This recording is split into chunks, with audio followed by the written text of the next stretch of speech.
Boa tarde a todos, meus caros amigos. Espero que estejam todos bem. Neste vídeo, nós vamos tratar da parte 2 do tema falência, que envolve uma análise acerca daquilo que se convencionou chamar de estado de falência. Matéria essa que está regulada pelo artigo 94 da Lei 11.101. O estado de falência, primeiramente, se refere a situações, a hipóteses nas quais o devedor, por algum desses motivos reportados no artigo 94, tem em desfavor de si a presunção de estar em um estado falimentar, dando ensejo, então, se for o caso, oportunamente e depois de lhe ser assegurado o direito de ampla defesa, de contraditório e do devido processo legal, o decreto falimentar, se confirmar de fato alguma das situações que levem o sujeito a não ter mais condições, o empresário, a não ter mais condições de fazer frente aos seus compromissos financeiros.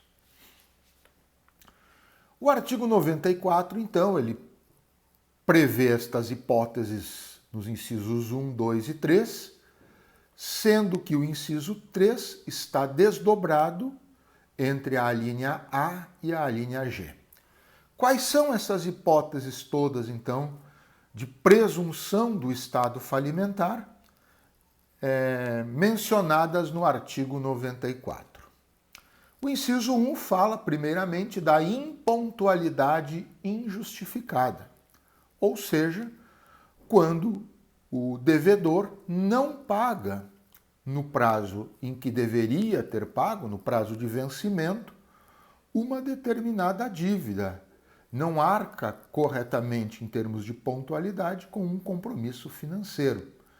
E isso, evidentemente, conforme diz o legislador, de maneira injustificada, ou seja, que não haja justa causa, que não haja uma razão plausível para esta impontualidade. Claro que se a impontualidade se justificar por algum motivo aceitável, razoável, neste caso daí arreda-se, afasta-se a incidência desta hipótese.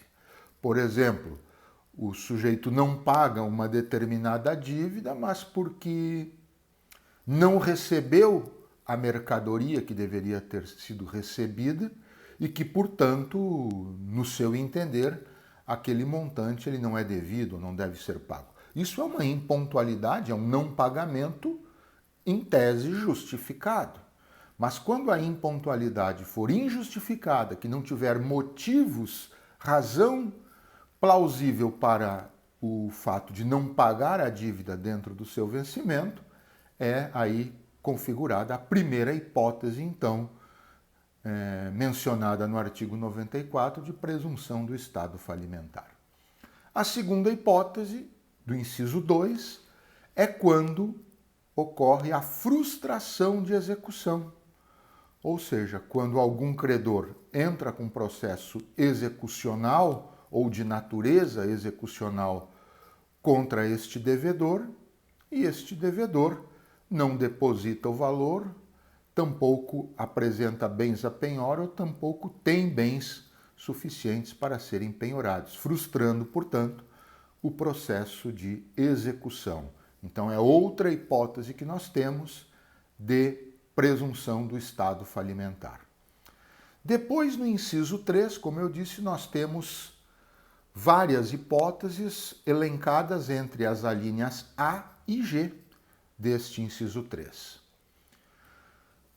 Os atos presuntivos de estado falimentar, então, ali mencionados são a liquidação precipitada de ativos, quer dizer, quando ele começa a vender transformar em dinheiro de forma precipitada, de forma desmedida, os seus ativos.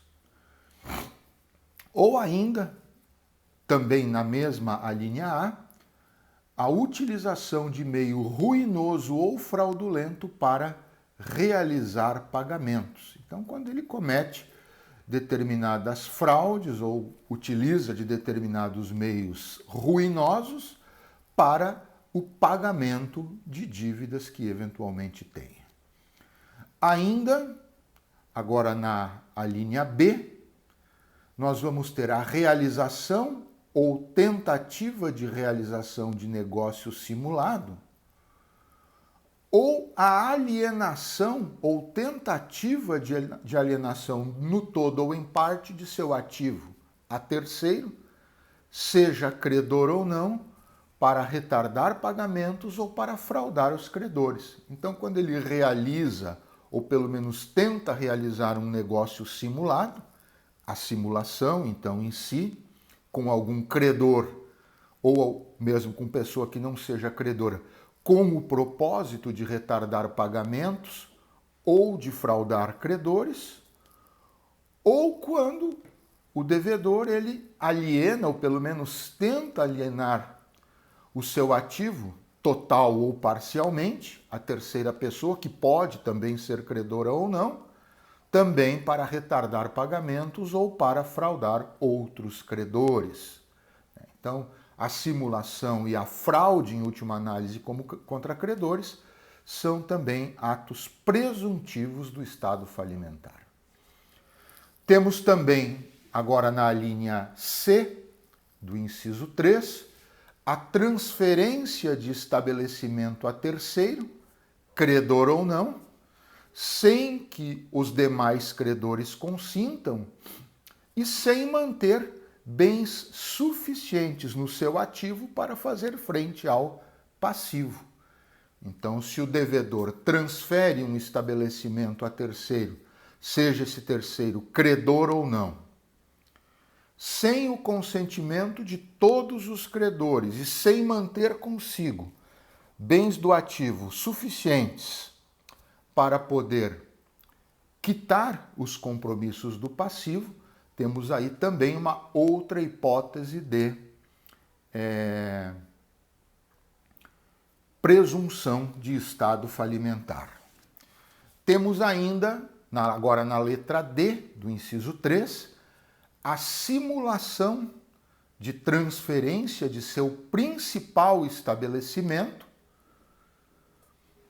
tanto para burlar a legislação ou para burlar a fiscalização, quanto para prejudicar credor. Esta hipótese está reportada na linha D.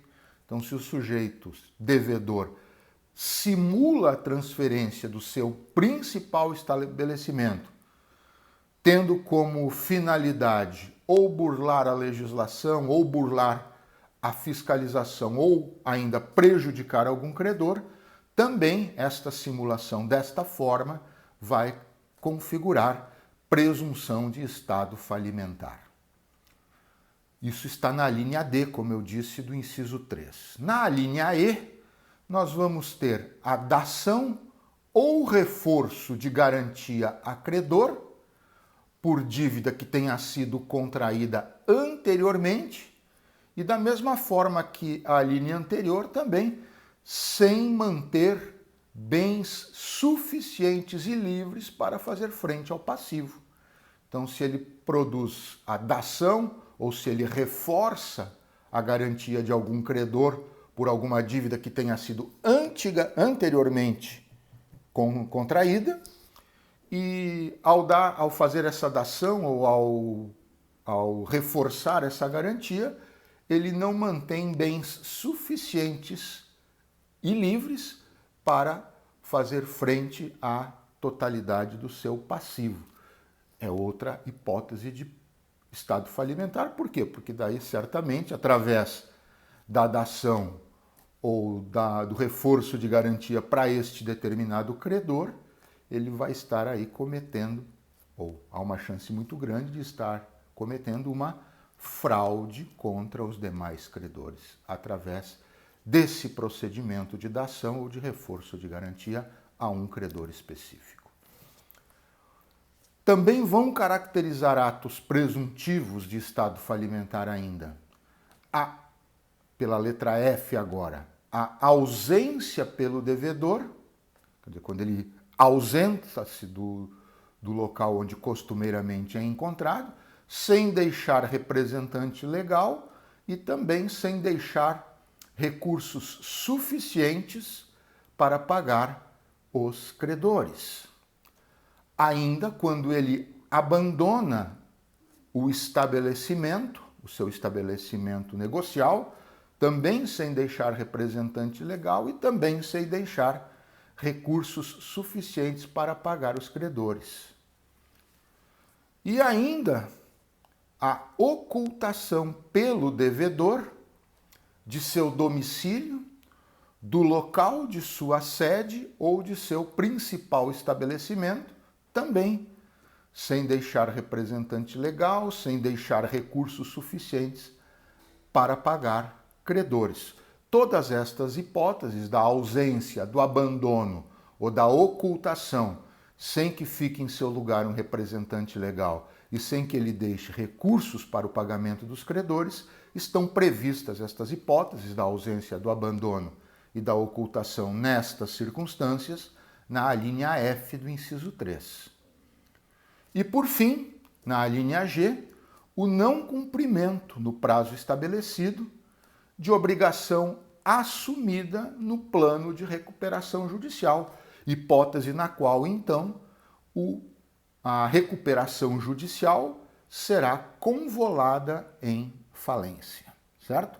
Então, todas estas hipóteses que eu acabo de aqui reportar, previstas do inciso 1, no inciso 2 e no inciso 3, a linha A até G, do artigo 94 da Lei de Recuperação e Falência, todas elas vão configurar o chamado estado de falência e que poderão, então, dar ensejo ao decreto falimentar do devedor, claro, sempre ressalvando a necessidade de um regular processo de falência em que lhe seja assegurada ampla defesa, contraditório e a observância do devido processo legal.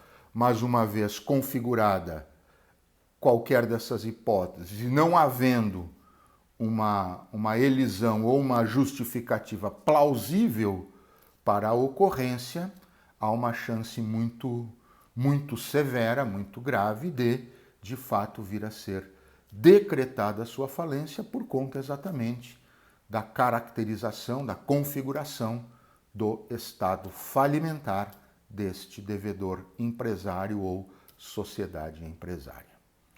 É isso, meus caros, neste vídeo que trata da parte 2 do tema maior falência, que nós dedicamos aqui a expor em breves palavras as situações caracterizadoras do estado de falência.